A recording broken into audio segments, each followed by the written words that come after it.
With a legend helping to save a woman and more, this is Wrestling Hub. My name is John, and you're watching the Wrestling Report. Before we move on, make sure you subscribe to Wrestling Rambles with notifications on, and don't forget to like the video.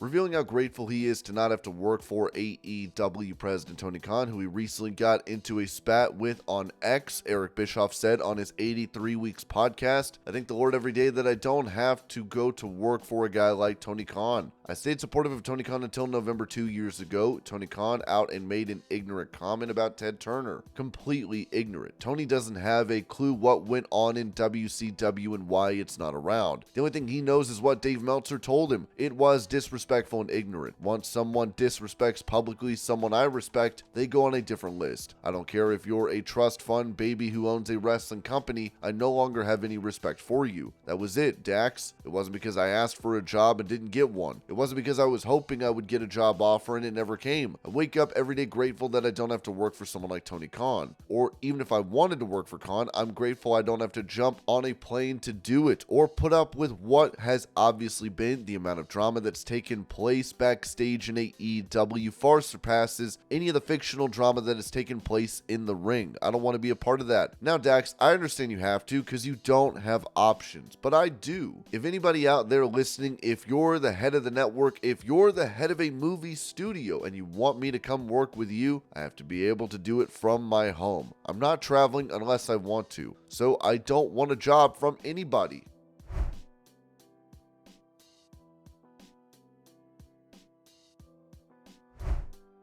On his tag team partner Isaiah Cassidy's YouTube channel, Mark Quinn said this about returning to action after being sidelined with an injury in November of 2022. I've been getting surgery, I've been staying at home, crying, miserable, depressed. It took a lot for me to get the surgery because I was told that I can heal on my own. So I was trying to heal on my own. They told me that I wouldn't get the strength back that I had before. So that's when I was like, by that time, it was already February, March. Then I was like, why didn't they say that from the beginning? I would have got the surgery back in December. So that's why I got the surgery in April. Got this nice little scar right here. You see that? I tore my pec and I had to get a reconstructed pectoral tendon. Doctor words. I feel great. Ready, back in action. Am I ready to get back in the ring? Of course. Of course I'm ready to get back in the ring. Am I confident? Yes. Am I ready? I don't know. I don't know who I'm facing. I don't know what it is. So all the nerves and all that other stuff's going to come into play. Going to get blown up just because of not knowing what I'm going to do. If I don't get blown up, that means I didn't do enough.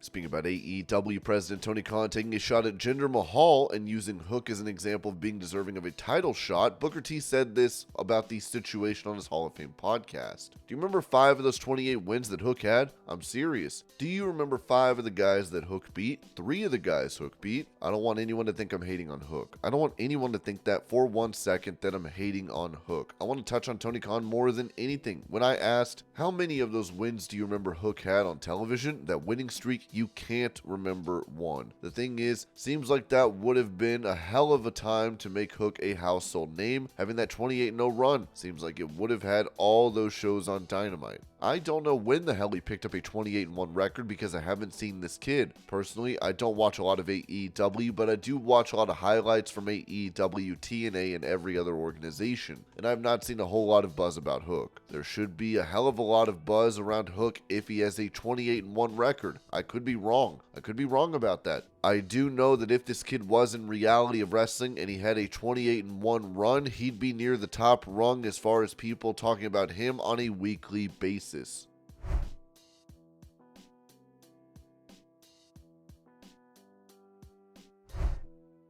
Giving his take on injuries being potentially due to training in WWE, Dave Meltzer said this on Wrestling Observer Radio. I've had people, this was before Cora Jade was hurt, but this was when Sol Ruca went down, and a couple of others, Wendy Chu, Nikita Lyons, just telling me that they were questioning the method of training when it feels like all that. Tegan Knox got 2 of them, 1 each leg, I believe, right? And just questioning, like, what are they doing in training? Because historically, women don't get torn ACLs left and right. NXT whatever it is, they train them very, very hard, which is, in theory, a good thing. But not if you're going to have this level of this many injuries, you know what I mean? One of the things was I remember even years ago when it came to the NXT stuff, it was like they would want everyone in this great condition. They would train them really hard. Then there'd be all these injuries, and it was like, then you got to kind of find that balance to where you're getting people in condition, but it doesn't benefit your conditioning to then have injuries, because the injuries take away from your conditioning no matter how hard you train. So you don't want to overtrain the people, and I'm sure that in time this will all be worked out and figured out, because it's all,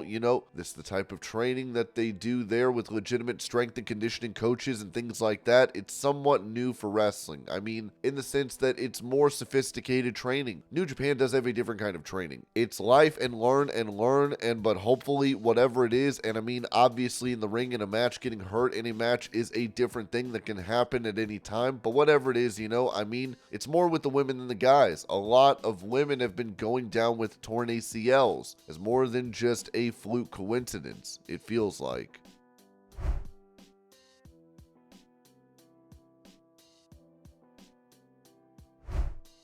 When it comes to the possibility of The Rock returning to WWE, Lex Luger said this on his Lex Expressed podcast. Cody, I think he's so deserving of getting that shot again. Maybe I am biased. I love Cody. I really love his work. I love everything about him. I think he'd be a great babyface champion that could carry them for many years. And then again, with TKO now involved in the decision-making process, can you turn down The Rock? I think Cody should be the guy. Me personally, my personal preference, I think Cody Rhodes versus Roman Reigns at WWE WrestleMania 40 would be an amazing matchup rematch. If The Rock says he wants to come to WrestleMania and wrestle Roman almost as a company, he's a global superstar, not just in wrestling, but a global pop culture movie star. So I can't imagine the people in charge now saying, well, thanks but no thanks, Rock. So I think that it's really going to be in The Rock's hands almost when you think about it. Depending on what he wants to do, if he wants to do one and get back in the ring because he's not a spring chicken anymore, he's past 50 now, right? He doesn't have to wrestle anymore if he doesn't want to. So to get in shape, risk an injury, and do a bell-to-bell match when he hasn't done that in such a long time. It's a big deal for a guy like that. I know he likes everything to be tip-top. He'll want to be in tip-top shape. So if he wants to do it, I can't see them saying no. It's in his hands.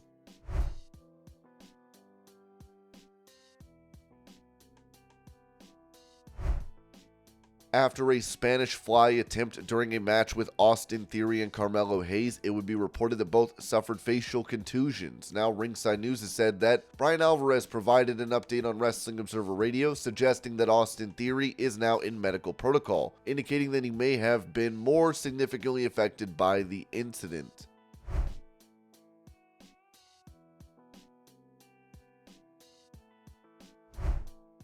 Recalling his issues with Goldberg being resolved, Matt Riddle told the Kurt Angle Show, "Bill Goldberg, we had our heat, and then we were stuck on a plane together coming back from Saudi. And we bumped shoulders a couple of times, and I wouldn't say we're the best of friends. But I think we are on a better field now. In wrestling, you're going to have to work with people, and we have to walk a fine line, and talking trash and getting heat and stirring the thing, because that's the thing we do. We're trying to make you feel something. We're trying to make you entertained. We want you to think it's real. That's kind of what I tried to blur the line. And unfortunately, sometimes I've blurred the line too much,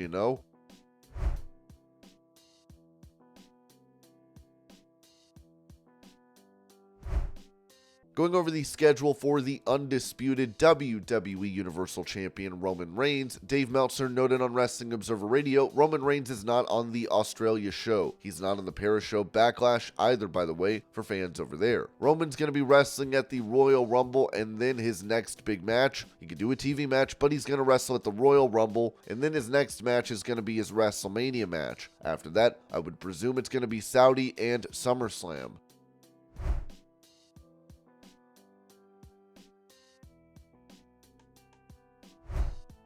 Revealing a return to WWE for the Royal Rumble that is apparently not taking place, Ringside News noted that Trinity lost the Knockouts title to Jordynne Grace at TNA Hard to Kill. Many thought that was Trinity's swan song with TNA Wrestling, but they were wrong. Now it is reported that she isn't expected back in WWE so soon. According to PW Insider, Trinity had several more scheduled dates with the promotion and did not complete her commitment on Sunday. WWE usually prefers to bring in talent after they conclude their commitment commitments with another promotion that has television, in contrast to allowing talent to fulfill independent dates while being featured on television, a practice they have employed in the past.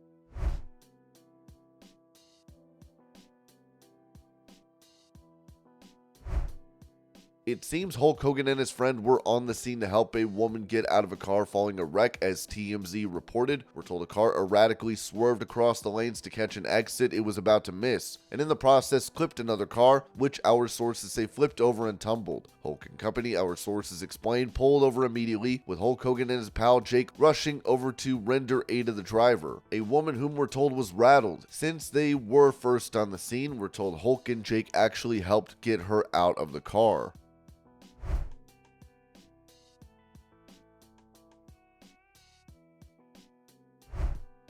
During the TNA Snake Eyes taping, president of the promotion Scott D'Amore would say this to those in attendance. Holy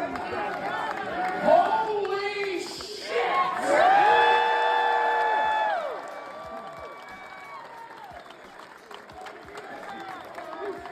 Holy shit! Holy shit! Holy shit! Holy shit! Holy shit! Holy shit! Holy shit! Holy shit!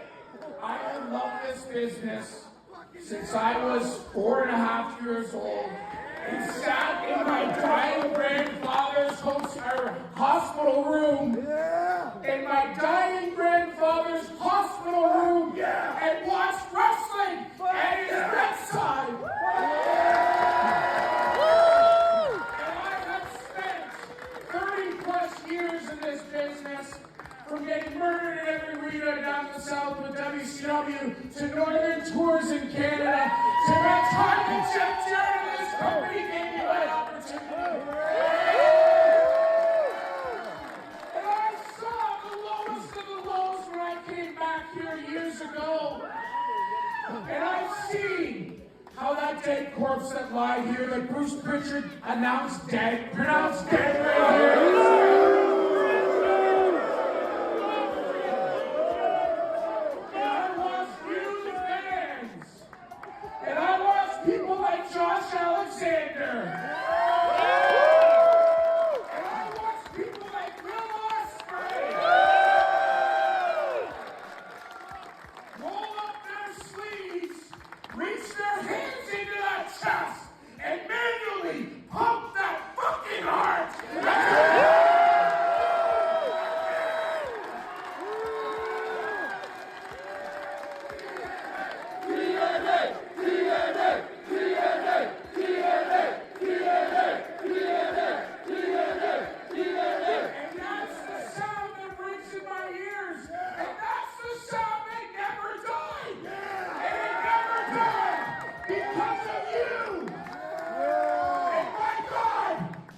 If I never see you again in my life, it never died because of you, a TNA kid. And it never died because of Uncle Al at home and texted and said, "Damn it, what a job." And it never died because I can inspire you, like it inspired you, and Trey Miguel, and Giselle Shaw, and Tasha Steele, and Jordan Grace, and gave every one of us something to live for and something to fight for. And my God, if I drop dead tonight, the second I walk through that curtain, I'm happy because of Hard to Kill. I'm happy because TNA's back. And I'm happy because we just saw two of the very best to ever step in any ring anywhere.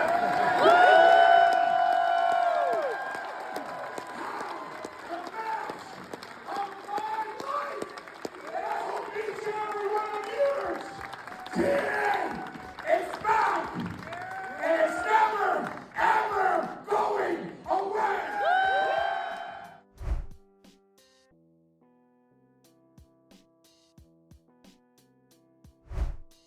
After helping a woman out of a wrecked car, Hulk Hogan broke his silence on the matter, writing, "The crazy part about the teenager that flipped her car was that without a knife to puncture the airbags to get her out, an Indian Rocks Christian ballpoint pen came in really handy to pot the bags. Thank you God, all is well, even now. Amen, Hulk Hogan."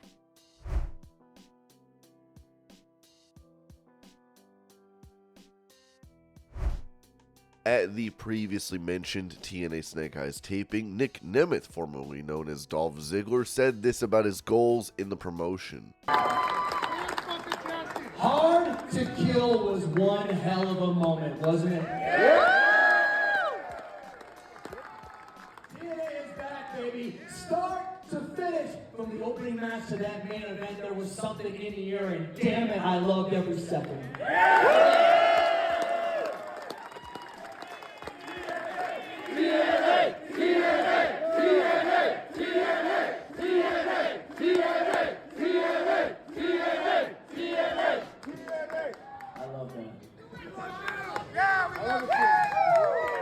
I've been very fortunate, and I've done 19 years and a hell of a lot of things.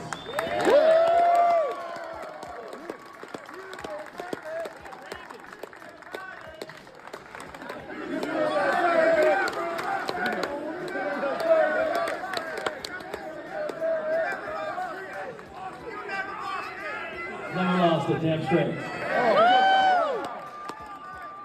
I was very fortunate to rack up a lot of accomplishments in 19 years. But I did it all in one world.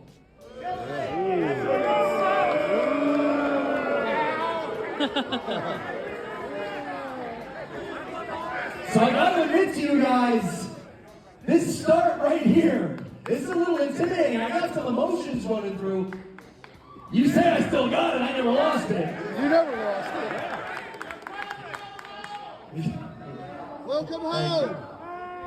There is a lot of emotions, and that's very real. I'm intimidated. I'm scared. I'm nervous. I'm excited. Yeah. Yeah. And make no mistake about it. I picked my time and place. I showed up in this ring, and I lined up face to face with the TNA World Heavyweight Champion.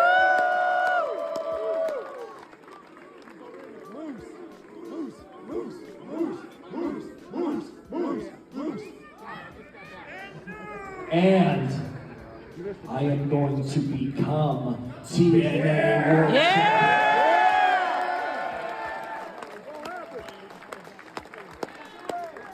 And when I win that TNA World Heavyweight title, I am going to celebrate with each and every one of you. And it's going to be the best damn night of my career.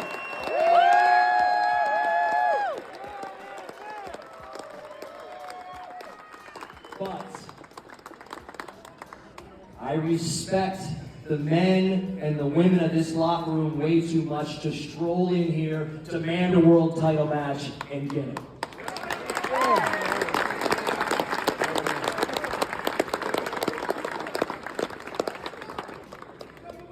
This is my day one. This is my first day, right here, right now, doing it all over again. It starts here, right now. But this time, I earn it all the way to the top. I promise I will do it again. I've done it in the past and I will never stop. But this time is the first time in my life that I do it as Nick Nemeth.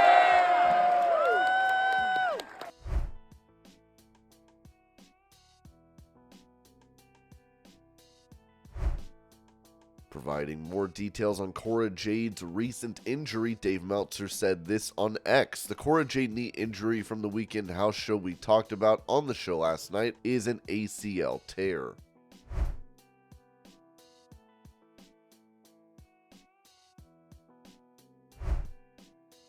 Taking to X, Jim Cornette's podcasting co-host Brian Last wrote that a listener who worked the AEW Collision taping yesterday sent this along. Banned signs listed at the bottom. I was told CM Punk signs were also confiscated. The document reads, event-specific information, reserved seating, all seats are reserved. Most seating is on the south and east side. Section 101 to 103 have a few tickets out that are show comps. There will be a few people with green wristbands in Section 101. They are seat fillers and escorted to seating areas needing filling. They have no privileges for any other area. No one should be in section except for show personnel. East elevator is not for guest use tonight. Floor access / seating. 7 sections on the floor. No one on the floor unless they have a floor ticket, or if a guest is needing floor access to get their seat in the bowl, please use best judgment and allow them to do so. At the end of the night, we can let guest egress once the floor is clear. JIB camera will be running across the floor from section 1 to 5. We need to keep this area clear of guests. Club / suites tonight, W2, W3, E3, E5. No other seats have been sold in the club. University IT department will be in the party suite. They are working. Backstage areas and access. Big Blue Room is being used as catering for tonight. Only the SW VOM should be used for access. Big Blue Warn, SE VOM / student entrance, East Lobby are all considered back of house tonight. All personnel, including building staff, needs the proper credentials to go backstage. No one should be backstage unless they are working. Do not use North Hallway as a cut through. Cameras, pictures, and recordings are permitted. Sign policy. Signs are permitted. No profanity, graphic images, oversized, derogatory signs. No blank signs, no sticks or poles, no signs mentioning Kylie Ray, Chris Jericho in a negative light, Chris Jericho and Kylie Ray. And this was your pro wrestling news update. I hope you're all having a great day. Thank you so much for watching, and I will see y'all later.